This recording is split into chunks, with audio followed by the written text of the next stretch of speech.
ဒီဆောင်အိတ်တွေတည်တဲ့ခါကျရင်လေကျွန်တော်တို့အဖွဲ့ကနေပေးတဲ့အိတ်တွေကိုအများဆုံးအသုံးပြုပြီးတော့တည်တည်ချင်ပါတယ်။ဘာလို့ဆိုတော့ကျွန်တော်တို့ဘုရားကဖျားဘူးခီးသွားတဲ့ခါကျရင်မြန်မာလူမျိုးဖျားဘူးဖွဲ့တွေလည်းအများကြီးတွေ့ရမှာပါ။အဲ့ခါကျရင်လေစိတ်တွေ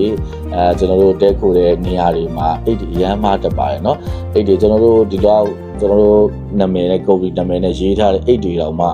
တချို့တွေကပေါ့နော်မှားပြီးယူသွားတတ်တာကြီးကြုံခဲ့ပူပါတယ်ပေါ့နော်အဲ့တော့တခြားအိတ်တွေဆိုပို့ပြီးတော့မှားပြီးယူသွားနိုင်ပါတယ်အဲ့တော့ကျွန်တော်ကုမ္ပဏီတစ်စိတ်တွေနဲ့ရိုက်ထားတဲ့အိတ်တွေကိုတနိုင်ဆုံးတည်ထားခဲ့ပေးပါနောက်ပြီးတော့ဒီထက်ပစ္စည်းတွေများများတည်ခြင်းနဲ့ဆိုရင်ကျွန်တော်တို့ကြိုပြောပေးပါအဲ့ခါကျရင်ကျွန်တော်တို့စတစ်ကာဖြစ်ဖြစ်တခြားလက်ကိတ်တက်ဖြစ်ဖြစ်ဟိုတခုမှတ်မိအောင်ပေါ့နော်ဘယ်အဖွဲ့ကဘယ်ကုမ္ပဏီကဖျားဘူးဧည့်သည်လဲဆိုတာသိရအောင်လို့ကျွန်တော်အမှတ်သားတစ်ခုပြုလုပ်ပေးမှာဖြစ်ပါတယ်ခင်ဗျာအိန္ဒိယနိုင်ငံဗုဒ္ဓဂယာဖျားဘူးခီးသွားမယ်ဆိုရင်ရွှေတွေအများကြီးဝတ်ဆင်ဖို့မသင့်ပါဘူးခင်ဗျာ